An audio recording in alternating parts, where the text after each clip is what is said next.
So this is a piece of MDF. It was cut on a CNC machines for a client's house, going in their stair rail.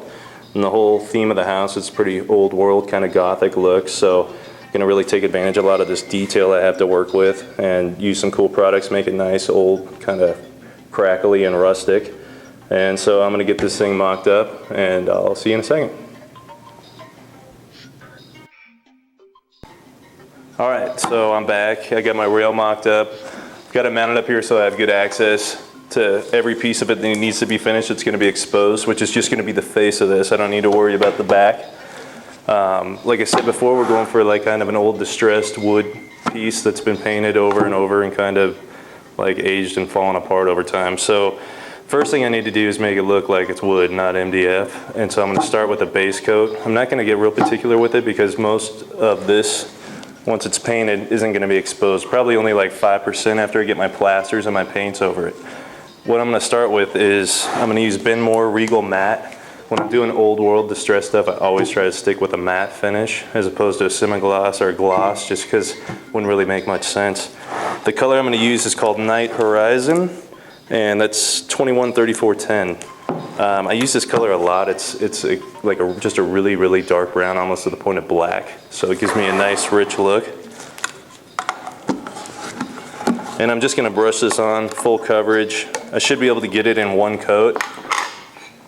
And I'm not super worried about trying to make it like a nice, beautiful paint job, a nice even coat, because you know, we're gonna pretty much destroy this thing as we go. So don't be too particular, just get it on the entire surface.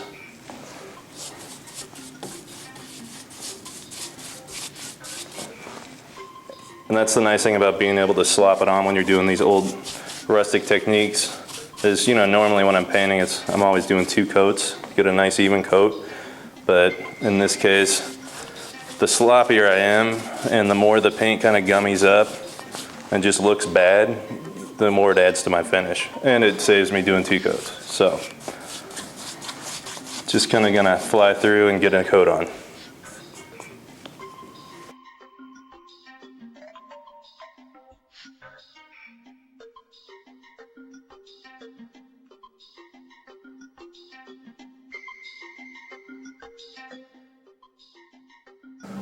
Okay, so now I've got my base coat on, which is later going to represent kind of like my wood tone after I get, you know, many, many more layers on top. The primary colors I'm going to use are gold, red, and kind of an antique white. But just to create a little more interest in some little areas where it might have broken away, I'm going to make it look like at one time it could have been painted even a different color. And again, I'm going to use Benmore Regal Matte. HC148 is the color. And I'm just taking it on a chip brush. And I'm just gonna randomly hit some areas with this color. So later on through the other layers, it'll just kind of break through a little bit with this color. It's really important, a lot of people when they're doing these distressed finishes, they get like really contrived and are overthinking it. Like literally, you should apply this color over a surface like this in 10 seconds. You shouldn't really give it no thought. And of course, you know, you haven't seen the whole process through yet, and once you do, it'll really make a lot more sense how this is going to be exposed. You know, maybe like 5% of what I'm putting on right now is going to pop through, but it's just going to create a little more interest in the final finish. Usually when I'm doing finishes like this, I like to do things like this where maybe they don't notice it the first time they see it, but you know, even the 10th time they're kind of looking at it and figuring out new stuff that's going on in it. It kind of really sells the finish and makes it more believable.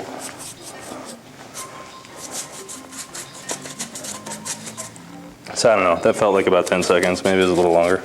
But you get the gist, you know, it's just, you're kind of flying across the thing real quick, and you know, make sure some of your areas, you get the color on pretty solid, so if it breaks through there, you know, you're gonna get this really like high contrast to this light blue popping through everything.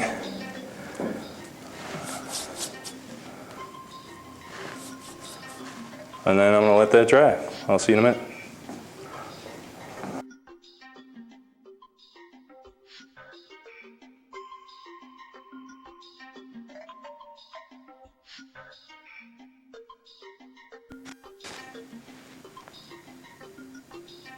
All right, so now that my rail is base painted, got my underpaint on, we're gonna move on to building up some texture and some more layers to really make it look like years and years of paint, get some crackle and some real deep fracturing going on with it.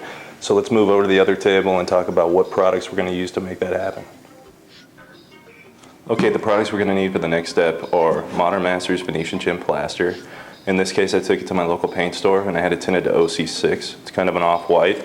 And then we're gonna need Faux Crackle Mate, and we're gonna need a water-based crackle size. In this case, I'm using McCloskey's weathered crackle size, but really any water-based crackle size will work. All right, so come in a little closer and we'll talk about these two products first. Okay, the reason I'm using Venetian Gem Modern Masters instead of paint is I'm trying to create layers and layers of paint to make it look really old and crusty. And what these two products do together is, one, using plaster as opposed to paint is going to allow me to create the process of multiple layers of paint in just one pass instead of tons of them. And what I do is I'm going to take 2 parts, really specific here, Modern Masters Venetian Plaster, and I'm going to take 1 part Crackle Mate. Now the Crackle Mate is something you can add to paint, you can add to plaster, and what it does is it causes the plaster to fracture and break up. Now, you know, normally when I'm mixing 2 plaster products together, I would drill it, but in this case, I'm just gonna use my hand because I want kind of a real random, broken up mix, because that's really gonna make my plaster go on a lot more random and create really organic and obscure fracturing. So we'll get this mixed up. All right, so now I got my plaster mixed up and it's gonna crack on its own, but I want it to fracture huge in some areas. And in some areas, I wanna make it actually pop off like it's completely broken away. So we're gonna move on to the water-based size that I talked about earlier. I've got some in this cup here. And what I'm gonna do is just randomly brush it over the surface, like maybe 30%. And I'm gonna vary the thickness that I'm applying it. Where I put it on thicker, the plaster is really gonna break apart. And like I said, in some cases, it's just gonna pop off. So just kind of whisk over. Don't have to take a lot of time and be specific. Some of these areas where I've got my heavier dark blue or light blue, I'm really going to want it to pop off, so I might hit those a little thicker just to make sure the plaster really reveals that area. So again, just don't spend a lot of time on this, just fly right over the surface. Now after I put this on with the size, I'm going to want to let it set up for anywhere from half an hour to an hour. Just kind of let it get tacky. And normally if you go over it right away with something, you're not going to get as big a fracture as you would if you let it set up.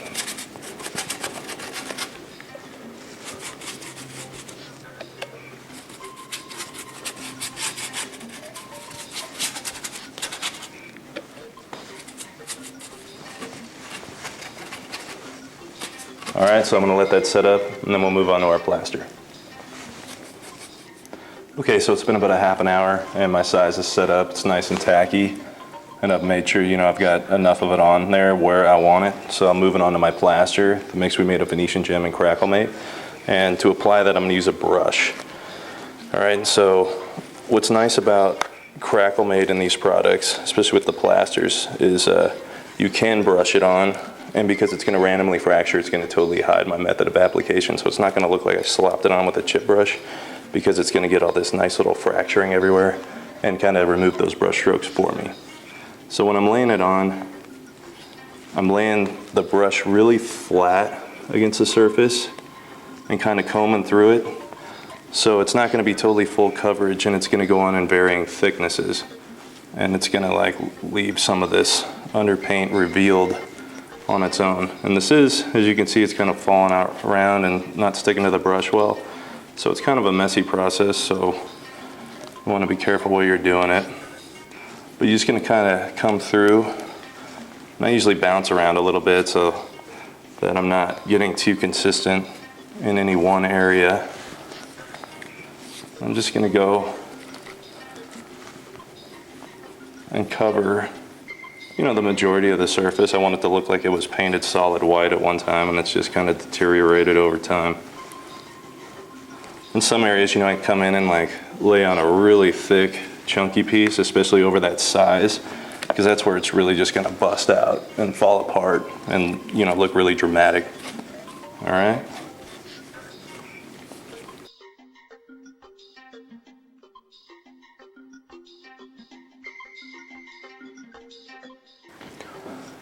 Okay, so now I got my rail brushed out. It's good to go. I gotta let it dry about overnight. This crackle mate's gonna keep moving in the plaster for about 24 hours, cause things to expand and fracture a little more. So let it sit overnight and then we'll get it stained tomorrow.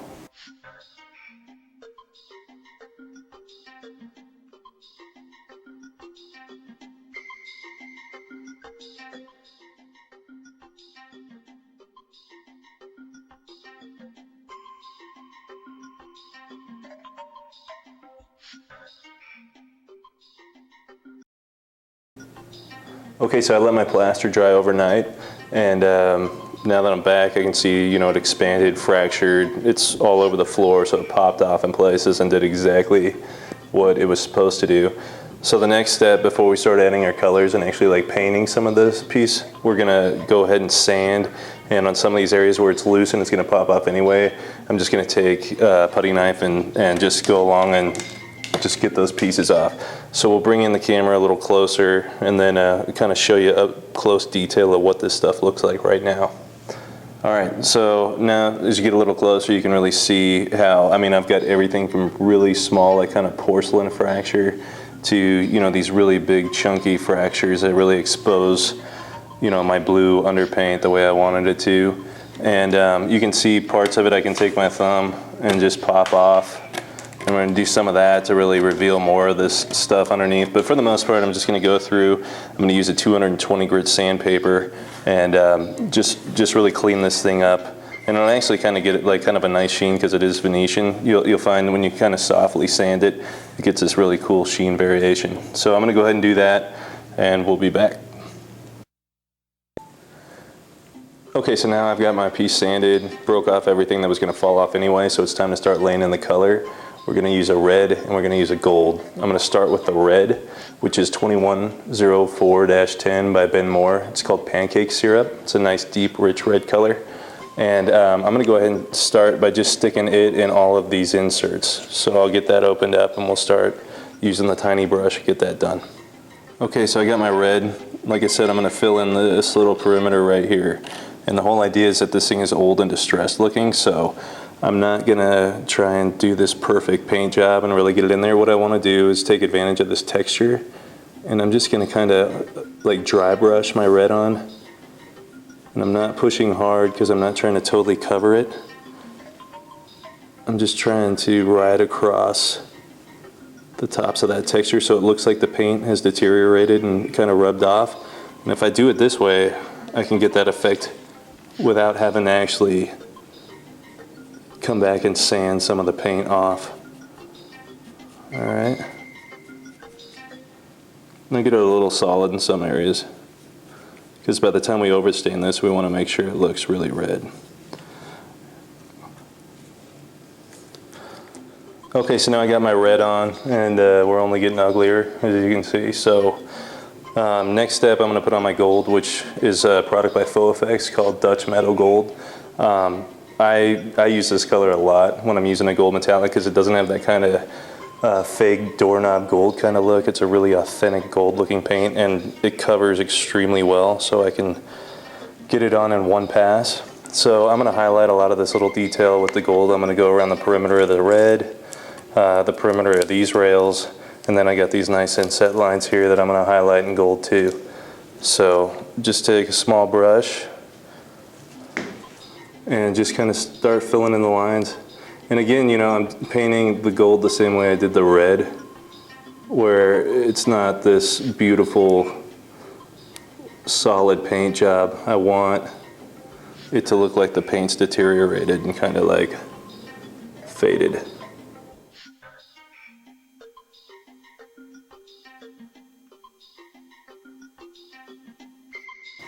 Okay, so I got my red on, got my gold on, and as you can see, it's pretty ugly, and this is where most people usually start to freak out, clients freak out, but next step we're gonna get to doing all the overstaining and the toning and kind of set the whole thing back so it's not gonna look like this hideous clown. And so what I'm going to use for that is I've got Proceed Full Bodied Glazing Medium. That's the glaze I'm going to use. And then the colors are going to be, I got Aqua Color Dark Brown and Aqua Color Earth Brown. All right, so I'm going to take my glaze. I'm going to mix up about 4 ounces of this. So I got 4 ounces of glaze. And then I'm going to do 2 teaspoons of earth brown and 1 teaspoon dark brown. So I mix this up, and this is what we're going to apply first. Okay, so I've got my glaze, chip brush, and I always prefer to use the blue shop towel, just because it's not as like flimsy and thin as a normal paper towel, so it doesn't fall apart or get caught in all these cracks when I'm wiping my glaze off, because otherwise I can create a real mess. You're going to have paper towel all over your finish. So this will be our first stain, so all I'm trying to do now is kind of tone down the white and like reduce some of this contrast, so make it a little less ugly. And then just kind of go section by section. You want to brush it on. You got a lot of cracks and texture in there, so you want to make sure you really kind of scrub it in to make sure there's no like white voids that are going to kind of pop out. And I've got plenty of working time with this, so I don't need to panic about getting it back off right away. So it's just going to kind of scrub it on, get it in those cracks, and then I take my paper towel and just wipe it back. I'm not like scrubbing it back off because, you know, I want it to kind of collect in those cracks and crevices to look like it's dirt, you know, that's kind of got stuck in there over time.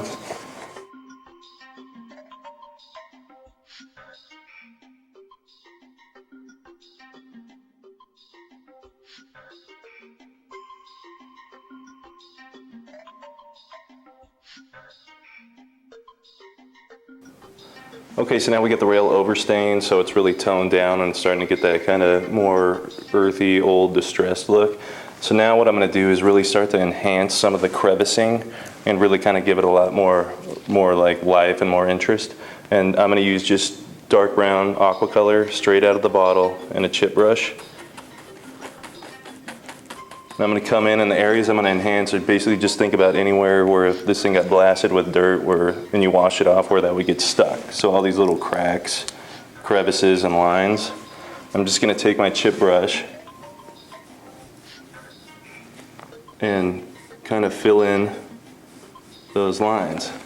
And then I can just take some paper towel again and just kind of, if I just lightly buff over the top of what I just did, it kind of fades it out so it doesn't look like this razor sharp line of dark brown.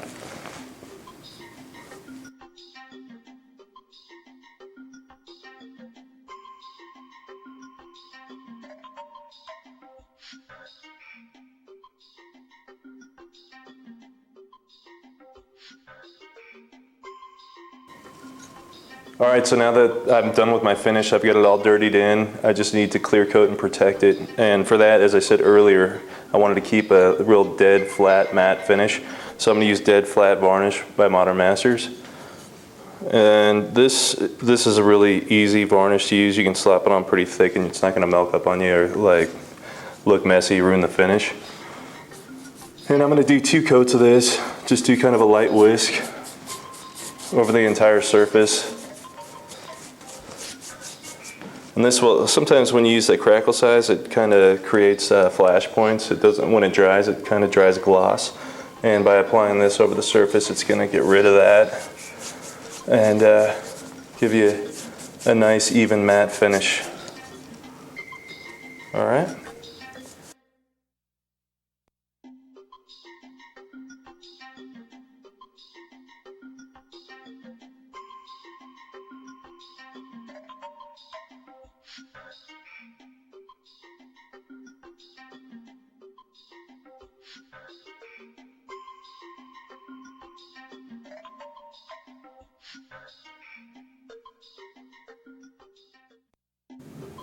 All right, so my rail's varnished. I got it down off my mock-up and I'm ready to deliver it to the client. So that concludes this method. That concludes this method. We hope you've enjoyed it.